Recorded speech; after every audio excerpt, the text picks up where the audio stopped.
Abuse of power was an investigation that we did into the utility company JCP&L, and its habit of disconnecting people and pressuring them into paying bills that in some cases were not their responsibility. I was a child when I lived there. You know, I don't understand how I could be responsible. Caswell even provided JCP&L with leases, proving she hadn't lived with her stepfather.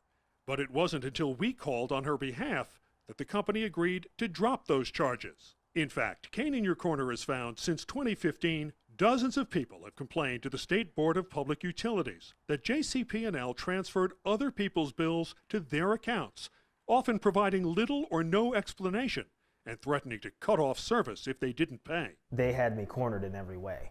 If you're in the dark and you're going through this whole process with no power, there's a tremendous amount of pressure on you to just pay and try to figure it out later. But the only reason I paid it was because I was worried about the pipes reason. That's the only reason why I paid it. Believe me, I didn't want to pay it, but I was worried about losing the whole house.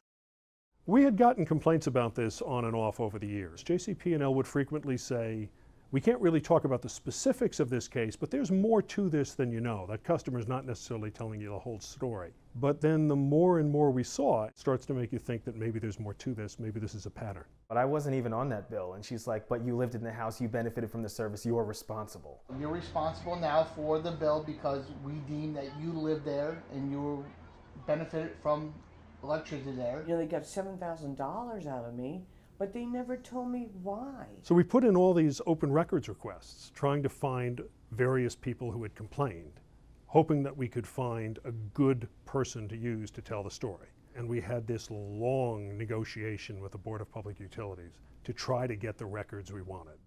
Getting the records for the story was sort of a challenge. We asked the Board of Public Utilities for every record they had of a customer complaining about certain keywords, accounts being transferred, mothers, daughters, fathers, sons. And they said, oh, there are just too many results. You would have over 1,000, and then we'd have to go through and redact the personal information. Can you narrow it down?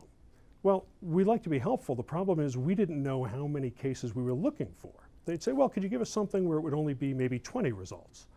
Okay, are you telling us this only happened 20 times? And they would say, well, we don't know how often this happened. Well, if you don't know how often it happened, then we sort of need all the records so we can determine how often it happened. We wound up getting our lawyers and their lawyers involved before they finally gave it to us. We were about a week out from putting the story on the air. And we had the Krugs, we had Shivas Caswell, we had Michael Anderson. We really sort of needed one more. So my producer and I went back through the list and we started calling everybody one more time, leaving messages, seeing if they might talk to us. These were the people who'd filed BPU complaints. And at the last minute, the Friday before the story was supposed to start, I got in touch with Angela O'Neill. Did you explain to them you only lived there for 4 to 5 months? She goes, it doesn't matter. You received the benefits of the stolen electricity. And she was probably the most compelling figure we had, because there was a woman with an elderly mother who was dependent on oxygen, who was chronically ill. She had a child, she was a single mother, and she was constantly having her lights turned off because of a bill that was not originally hers.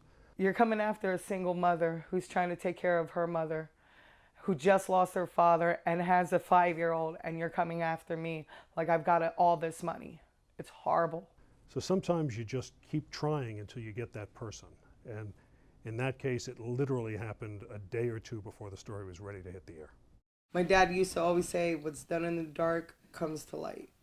And JCP&L, they keep going after the people in the dark. You brought it all to light.